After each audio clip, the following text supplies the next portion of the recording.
Hello, everybody, and welcome back to Five Nights at Freddy's. We are Carp and Denim, and let's just get right into it. So today we're gonna be just talking about like our favorite games, favorite video games. If you couldn't tell by the intro, today is gonna be a video game centric episode. We're just gonna talk all things gamer, because rise up gamers, am I right? We're all gamers at heart. Yeah, we're all gamers. So what's your favorite video game? You know? Oh, that's a loaded question. There's so many video games out there. I mean, I love strategy, absolutely. I love strategic games, especially ones with like story and lore where you kind of like envelop yourself. Like, I love like XCOM, Skyrim. You know, the very unheard of games, not very popular. But by far my favorite game series of all time that I grew up on was Halo. And so speaking of which, Halo Infinite, very mixed reviews. I mean, not completely mixed, but it definitely is a step in the right direction. But that's enough about me and my blabber. What about you? I grew up just playing Super Mario Bros. On my DS. So I'm not, a super seasoned gamer, but I definitely... That's pretty seasoned, though. The new Super Mario Bros. Game I used to play it on my DS and my DSi, and I completed like the whole thing like 3 times, and I got all of the big star coins and everything. And the completionist? Yes, I took the completionist route on one of the times I finished it, and recently I've been really into the new, I don't know how new it is actually, but the new Super Mario Bros. That came out, I think, for the Wii U, because it says the U symbol on it, but it works. Is that the one with Luigi? Yeah, it has Luigi, and well, it's basically the same game I used to play, but just a newer version. So you can play as Mario, Luigi, Toad, or Toadette, which is really cool. Or like Nabbit, which is one of the new characters in it. It's either the bunny one with the big teeth. Yeah, the handkerchief, the bandana. Yeah, and he steals stuff from Toad, and then you have to go and chase him down. And he hops into levels that are like really hard. It's a speed run because there's so much going on that it's like almost unfair. No, I was just gonna say that's what I've been playing, as well as Animal Crossing. I've spent God only knows how many hours playing Animal Crossing. So yeah. And what's with Animal Crossing? What is it even called? What's your stars at? How many stars you got? Oh, my rating? You're gonna like talk all this big game and not back up that story? How many stars you got? I have a 4-star rating, and I don't know what else Isabel wants from me. I have placed fences around everyone's house. I have flower beds, and she keeps telling me I either need more fences or more like scenery and like objects, and I have very picky. I know I've tried everything to try to appease this little dog, but she will not. She still won't give me that 5th star, but it's all right. 4 stars is pretty good. I think it's definitely better than my 1 star. I mean, I like your island though. It's very like, it has a lot of like trees, and I like all your villagers. Like, they're very Shout out Hamlet. But yeah, I mean, I started playing it whenever I actually bought my Switch because of the game. I really wanted to play Animal Crossing. That's dedication. That is dedication. I had never played the other ones. Yeah, is this your first Animal Crossing? It is. And I only just recently found out that there's like, this has been around since like 2001 or 2. The good old GameCube days. Yeah, so I am definitely not like a veteran of Animal Crossing, but I've definitely had a lot of fun playing it. I wanted to get New Leaf after I heard about the way the villagers were, but it's only for 3DS. So, and I don't have that. I have a DSi and a Nintendo Switch. So. Do you have the 3DSi XL? I do not. Man, that got a little crazy with all the different DS combos. It's I know. DS Lite was enough, trust me. I know that. I still have mine actually. I covered it in like I had the Wildlife World Zoo sticker pack or something, and I put like in like a grid formation just pictures of like pandas and stuff. So fully customizable. Yes. That's the future. And PictoChat. A PictoChat. That was the OG messenger for kids. I thought it was special because I was in Group B at all times. I wouldn't do that Group A stuff. I'm Group B. I don't remember. I think with me and my friends, we would just click on like a random one and be like, yo, join Group C or whatever. But yeah, what got you into Halo whenever you were younger? Oh, that brings me back. Definitely the time my stepbrothers and I, it was like the only game we could bond over because everything else they would just like absolutely demolish me in. Whether it be Super Smash Bros. Brawl or Melee at the time. A lot of games on the Nintendo 64, if you even remember that, with the tri-claw controller. Oh my gosh. But Halo was just like something I picked up very quickly, and I was able to bond with my bros about my step bros. And it was a just amazing game. Whether, like, of course, the graphics haven't aged as well, but it's still very endearing. The story, I try to make annual or biannual tradition of playing them all through again. Reach, Combat Evolved, Halo 2, Halo 3, Halo 3 ODST, and I'm gonna throw Halo Infinite in there now because I really like it, but 4 and 5, no, I'm good. Those are a little bit too different for my palate. But that's besides the point. That's just politics at the end of the day. But the story I really loved because it really, like, as a young kid growing up in the Bronx, in Arizona, that really was like, whoa, like a Star Wars-esque feel to it, where it's like, this is in space, there's war, there's all these different creatures, and it's just like there's so much story in it, even though it's a very linear game. And that's what I loved about the charm and just the strategy in it. Like, you can't get through the game, well, depending on the difficulty, you can't get through the game with one weapon. You have to mix it up. And I'm sure as you've seen, like, it can be pretty frustrating at times. Yeah, we've been in your tradition of playing them through, so you can show me the games. And yeah, I definitely agree with the graphics and the weapon usage. It's very interesting to watch because I never played games like that growing up, and even still never play games like that. But I love like watching him do it because he's done it a couple times now, I imagine, and he's very, very good at it. And it's just very interesting to watch because, like I said, it's just new for me to watch. So. It's very, very PG, very G-rated, as you can tell. It's not violent at all. Yeah, no blood, no gore whatsoever. Nah. And the Halo Wars, great games, but personally they're like too different of a game that I don't feel like they're part of the same story, but like I don't feel like they should be in the same category because they're just completely different games, even though they're part of the same story. But just it's hard to explain that. How do you even go about it? It's like comparing Help VR of Five Nights at Freddy's to the first Freddy game. It's like it's sweet, but it's like almost completely different platforms you're going on now.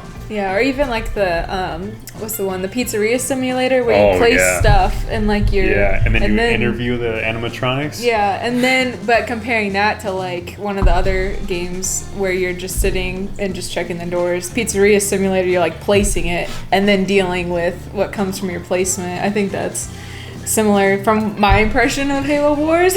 I think we need to address what this video is really about, and that is what you've coined the term, the Renaissance of Five Nights at Freddy's. Yeah, there's like a whole I remember whenever I was younger, I was like 12 or 13 maybe, whenever Five Nights at Freddy's started getting really popular, and I used to be really into it up until like game 3 or 4, and then I kind of stepped away from it. I just wasn't as enamored by it. But then with Security Breach coming out, I was like, yeah, I'll watch like freaking Markiplier play Five Nights at Freddy's. OGs. Yeah, the OG, what I grew up with. So I felt like it was very nostalgic to watch him play a Five Nights at Freddy's game. But with that, came like this huge wave of people like being obsessed with it again, and like now we're trying to catch up on like the storyline, and like it's convoluted. Yeah, it's it's a lot, and it's just funny because it was so popular a couple of years ago, like for me anyway. I'm sure it's always been popular up until now, but like to see this like huge wave of suddenly everybody's into it again. People are cosplaying, people are like making edits. It's everywhere. Yeah, it's everywhere on every platform, and it's just very interesting, and it's so like nostalgic but new at the same time, and it's just interesting. I don't know. What are your thoughts? Yeah, it reminds me very similarly to the whole Spider-Man stuff. Oh yeah. It's like you grew up, or you didn't grow up on Five Nights at Freddy's, or maybe you did. Who knows? And it just seems like the past always has a way of coming back and somehow being bigger than it was at the time. Yeah. And I think that's because, Tobey Maguire's Spider-Man walked, so No Way Home can run, and no different from Five Nights at Freddy's 1 walking, so Security Breach could run. It's like, it's amazing how really the past does come back in a big way. And then we're able to like have a nostalgic, childlike view of it again. Yeah, because, God, if you told me, like, I would be super into watching Five Nights at Freddy's Let's Plays again, I would not believe you. But here we are, like, rewatching all of, like, Markiplier's playthroughs. It's 3D. It's open world? It's open world? Was that the Bite of 87? We're going to some deep waters now. We're going God. conspiracy. The lore. Get your tinfoil hat. Oh, my God, yeah. What would we do without MatPat, honestly? I know, like, I don't even know. I remember, this is like a distant memory, but I remember whenever MatPat made that first, like, theories video, whenever, like, the first or second game was out, I used to have, like, legitimate nightmares. Like, I was so afraid of, like, this story of this thing, and I was, like, a lot younger, and I just remember the way he, like, framed it and, like, explained all of the stuff in that video. The anxiety I was like, and dread that came with that video. I was cool. like, this is really, like, messed up, and I'm uncomfortable. Like, it was a really interesting, that first theory was a very interesting one. Has it held up at all? No. And I think that just goes to show with the storytelling aspect of FNAF that, it wasn't built to be this big story. It was just kind of built off of that one game and just had to be continued because the fans. And like with the popularity of it, I mean, I feel like people are going to be like, you just don't understand the story, but I don't know. It's hard to catch up on it. So right now we're just kind of like, man, this is a lot of details and a lot of things that you just wouldn't get from watching the first game. You know what I mean? The not so linear timeline. Yeah. Oh my gosh. Even to this day, I don't understand the timeline at all. But it happens. Is there any other games you like to talk about? Is there anything else that you feel like is like really fun or people should be aware of, or like you definitely should play this game? I mean, I personally, like I said, I've been playing like Animal Crossing quite a lot, and I guess just like that, I personally like totally get the like hype of the game when it came out. I remember it was all over like my Instagram and everything, and I was like, oh my gosh, like I would love to play this game, but I don't have any new consoles or anything, because I've only ever personally had like the DS and DSi. My brother was the one that had the PlayStation and stuff like that, so I was like, oh, I really want to play this new game, but I don't have anything for it.